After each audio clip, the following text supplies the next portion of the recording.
আপনারা অনেকেই বারবার জানতে চাইতেছেন যে আমি বারবার কেন কলকাতায় আসি। আসলে কলকাতায় আমার খুব ভালো লাগে। বিশেষ করে শপিং করা যায় মন মতো। আরও অনেক ইউনিক কিছু পাওয়া যায় যেটা আমাদের দেশে এখন পর্যন্ত পাওয়া যায় না। আর আমি যেহেতু শপিং করতে পছন্দ করি তাই আবারও চলে আসছে। এবার এতগুলো টাকা নিয়ে শপিং করব। যদিও এর থেকে বেশি টাকার শপিং করে ফেলছি। কলকাতায় আসার পর একটা জিনিস দেখলাম সেটা হলো এই কলকাতা নিউ মার্কেট এরিয়ার মধ্যে আমাদের বাংলাদেশিরাই বেশি, মানে বাঙালিরাই বেশি আসে এখানে শপিং করতে। আসলে কি জানেন, এখানে শপিং করতে না আমার বেশ ভালো লাগে, কার কাছে কেমন লাগে জানি না। এখান থেকে পাতলা পাতলা কিছু গেঞ্জি দেখতেছিলাম, যেহেতু প্রচুর গরম। আর বাংলাদেশের থেকে এই কলকাতায় কিন্তু আরও অনেক বেশি গরম চলতেছে, 44-45 ডিগ্রি সেলসিয়াস চলতেছে। এই গরমের মধ্যে আমাদের প্রচুর কষ্ট হয়েছে ঘুরে ঘুরে শপিং করতে। তার মধ্যে আমি এই যে দেখতেছেন হন্যে হয়ে ঘুরতেছি, একবার এই প্রান্ত একবার ওই প্রান্ত। কারণ দেশ থেকে আমাকে কয়েকটা ভাইয়া বলে দিছে আমাকে মোবাইলের কাভার নেওয়ার জন্য। বাট আমি যে কাভারগুলো খুঁজতেছিলাম, মানে যে মডেলের কাভার খুঁজতেছি সেই মডেলের কোনো কাভারই পাইতেছি না। এটা কোনো কথা বলেন? মানে এত সুন্দর সুন্দর কাভারের মধ্যে আমার মডেলের কোনো কাভারই নাই। তো যাকে অনেক খুঁজছি কিন্তু ভাইয়াদের জন্য নিতে পারিনি, এটাই খারাপ লাগতেছে।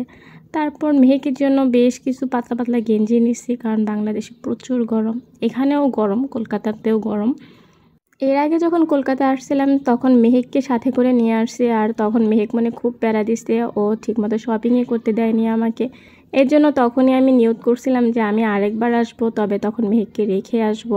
তাই মেহেককে এবার রেখেই চলে আসছে আমি আর মেহেকের আব্বু দুজনে মিলে। তো এই যে দেখেন আমি এত কাভার খুঁজতেছি কিন্তু মানে আমার ফোনের আমার সেটের কাভার আমি খুঁজেই পাচ্ছি না।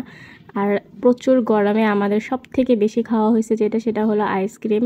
আর এই আইসক্রিমের পাশাপাশি আমি কলকাতায় কি খেয়ে জীবনযাপন করছি সেটা শুনলে আপনারা অবাক হয়ে যাবেন। সেটা হলো প্রচুর জুস আর চিপস। আমি এই 3 দিন শুধু জুস আর চিপসের উপরেই ছিলাম। আমি ভাত মানে ভারী কিছু খাবার খাইনি, ধরতে গেলে শুধু জুস আর চিপসই খাইছি। এইটাই আমার কাছে অনেক ভালো লাগে।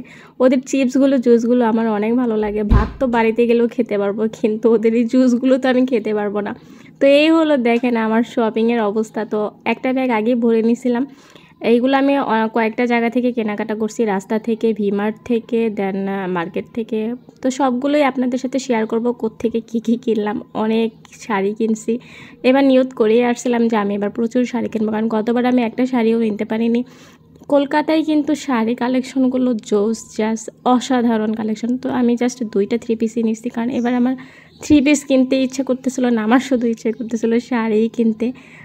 আর এই শাড়িগুলো এত রিজনেবল প্রাইসের মধ্যে কিনছি যা শুনলে আপনারা একদমই অবাক হবেন। এই শাড়িগুলি অনলাইনে আমাদের বাংলাদেশে সেল করতেছে 4,000 4,500 করে। না, অবাক করার বিষয় তাই না? এক একজনে কত লাভ করে এরা, তাই না? তো যাকে এইসব কথা নাই বললাম, আর এই শাড়িগুলো আমি কত করে কিনছি সেটাও আপনাদের সাথে শেয়ার না করলাম। আমার এই কথা শুনলে হয়তো আপনারা অনলাইনে কেনাকাটাই বন্ধ করে কলকাতা যাওয়া শুরু করে দেবেন। তো যাকে আজকের ভিডিওটি কেমন লাগলো সেটা অবশ্যই কমেন্ট করে জানাবেন। আল্লাহ হাফেজ।